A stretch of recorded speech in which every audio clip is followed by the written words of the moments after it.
One, two, three.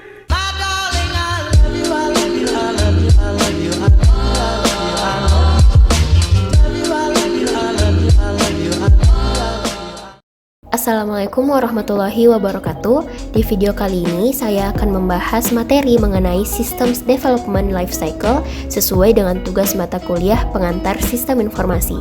Namun sebelum itu, perkenalkan, nama saya Siti Aliardani Aries dengan NIM H0712111061 dari Program Studi Sistem Informasi kelas B. Adapun 6 konten yang akan saya bawakan di video kali ini. Yang pertama, Systems Development Lifecycle. Yang kedua, ada metodologi pengembangan aplikasi. Yang ketiga, bahasa pemrograman. Yang keempat, programming tools. Yang kelima, programming and user computing. Dan yang terakhir, atau yang keenam, yaitu implementation methodologies. Untuk itu, langsung saja kita masuk ke materi yang pertama, yaitu Systems Development Lifecycle. Systems Development Lifecycle atau yang biasa disingkat dengan SDLC atau dalam bahasa Indonesia disebut dengan siklus hidup pengembangan sistem ini adalah siklus yang digunakan dalam pembuatan atau pengembangan sistem informasi yang bertujuan untuk menghasilkan sistem berkualitas tinggi yang sesuai dengan keinginan pelanggan atau tujuan dibuatnya sistem itu sendiri. SDLC menjadi kerangka yang berisi langkah-langkah yang harus digunakan untuk memproses pengembangan suatu perangkat lunak. Sistem ini berisi rencana lengkap untuk mengembangkan, memelihara, dan menggantikan perangkat lunak tertentu. Adapun fungsi dan tahapan dari SDLC, yaitu yang pertama sebagai sarana komunikasi antar tim pengembang dengan pemegang kepentingan, yang kedua membagi peranan atau tanggung jawab yang jelas antara pengembang, desainer, analisis bisnis, dan manajer proyek. Dan yang terakhir memberikan gambaran input atau output yang jelas dari satu tahap menuju tahap selanjutnya. Terdapat 7 tahapan utama dalam melakukan SDLC ini, yaitu yang pertama ada planning, yang kedua analysis, yang ketiga design, yang keempat development, yang kelima testing, yang keenam implementation, dan yang terakhir yaitu maintenance. Masuk ke materi yang kedua, yaitu metodologi pengembangan aplikasi. Metode SDLC hadir untuk membantu dalam pengembangan produk. Metode ini memiliki banyak jenis, antara lain ada waterfall, prototype, rapid application development atau RAD, spiral, agile, model function, model synchronize and stabilize, dan model rational unified process. Selanjutnya atau materi yang ketiga yaitu bahasa pemrograman. Nah, bahasa pemrograman adalah instruksi standar untuk memerintah komputer. Bahasa pemrograman ini merupakan suatu himpunan dari aturan sintaks dan semantik yang dipakai untuk mendefinisikan program komputer. Bahasa ini memungkinkan seorang programmer dapat menentukan secara persis data mana yang akan diolah oleh komputer, bagaimana data ini akan disimpan atau diteruskan, dan jenis langkah apa secara persis yang akan diambil dalam berbagai situasi. Begitu pula dengan SDLC. Terdapat beberapa bahasa dan program yang sering digunakan dalam tahapannya, yaitu ada compiled versus interpreted. Compiled language dalam bahasa pemrograman yang umumnya dikompilasi dan tidak ditafsirkan. Ini adalah salah satu di mana program setelah dikompilasi dinyatakan dalam instruksi dari mesin target. Kode mesin ini tidak undecipherable oleh manusia. Jenis bahasa yang dikompilasi yaitu C, C++, Clio, COBOL, dan lain-lain. Yang kedua ada interpreted language, adalah bahasa pemrograman yang umumnya ditafsirkan tanpa menyusun program ke dalam instruksi mesin. Ini adalah salah satu di mana instruksi tidak langsung dieksekusi oleh mesin target, melainkan dibaca dan dieksekusi oleh beberapa program lain. Rentang bahasa yang ditafsirkan ada JavaScript, Perl, Python, Basic, dan lain-lain. Selanjutnya ada procedural versus object oriented. Procedural programming dapat didefinisikan sebagai model pemrograman yang berasal dari pemrograman terstruktur berdasarkan konsep prosedur pemanggilan.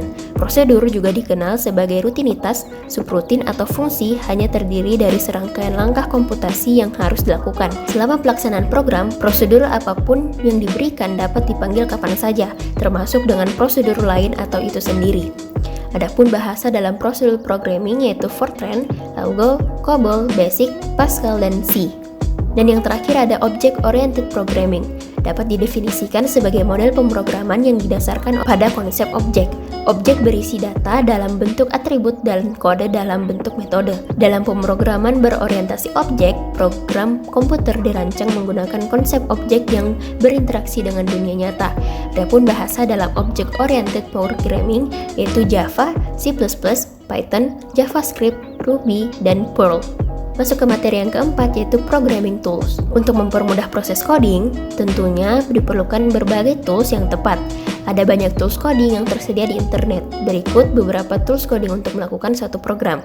Ada Eclipse, Wattphone, Pastidis NetBeans, CSS Paper, dan PHP Storm. Materi selanjutnya atau yang kelima yaitu End User Computing. EUC atau End User Computing sendiri merupakan sistem informasi berbasis komputer yang difungsikan untuk mendukung aplikasi operasional dan manajerial oleh end users. Pada sistem EUC, end user menggunakan stasiun kerja mikrokomputer dan bermacam software untuk mendapatkan informasi, pengembangan aplikasi, dan pendukung keputusan. Terdapat 3 manfaat utama dari end user computing. Yang pertama yaitu manajemen terpusat, yang kedua bring your own device atau BYOD support, dan yang ketiga yaitu lingkungan end user yang aman. Nah, masuk ke materi yang terakhir yaitu implementation methodologies. Kali ini saya mengambil metodologi waterfall. Metode waterfall adalah metode kerja yang menekankan fase-fase yang berurutan dan sistematis. Disebut waterfall karena proses mengalir satu arah atau ke bawah seperti air terjun. Metode waterfall ini harus dilakukan secara berurutan sesuai dengan tahap yang ada. Adapun tahapan metode waterfall yang pertama, perencanaan dan analisis sistem, yaitu mengumpulkan kebutuhan secara lengkap untuk dianalisis dan mendefinisikan kebutuhan apa saja yang harus dicapai oleh program. Informasi dapat diperoleh melalui wawancara, diskusi, atau survei. Yang kedua ada perancangan sistem. Melakukan perancangan desain perangkat lunak sebagai perkiraan sebelum dibuatnya kode. Desain sistem dapat dibuat menggunakan flowchart, mind map, atau entity relationship diagram atau ERD. Selanjutnya, implementasi sistem. Implementasi ini adalah tahap di mana seluruh desain yang sebelumnya sudah dibuat diubah menjadi kode-kode program. Kode yang dihasilkan masih berbentuk modul-modul yang harus digabungkan di tahap selanjutnya. Yang keempat, integration atau testing system.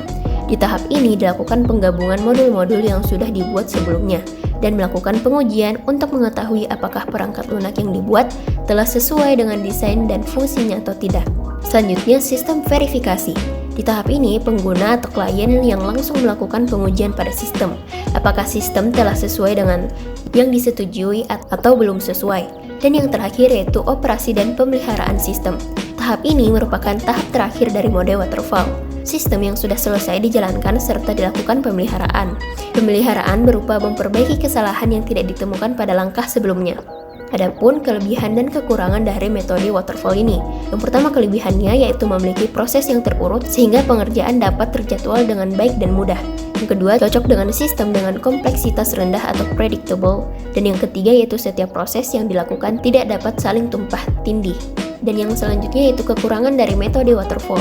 Yang pertama, waktu pengerjaan relatif lebih lama karena harus menunggu tahap sebelumnya selesai. Yang kedua, biaya yang dibutuhkan lebih mahal karena waktu pengembangan yang dibutuhkan lebih lama. Dan yang ketiga, yaitu mode waterfall ini kurang cocok untuk pengembangan proyek yang memiliki kompleksitas tinggi. Baik, sekian penjelasan materi SDLC dari saya.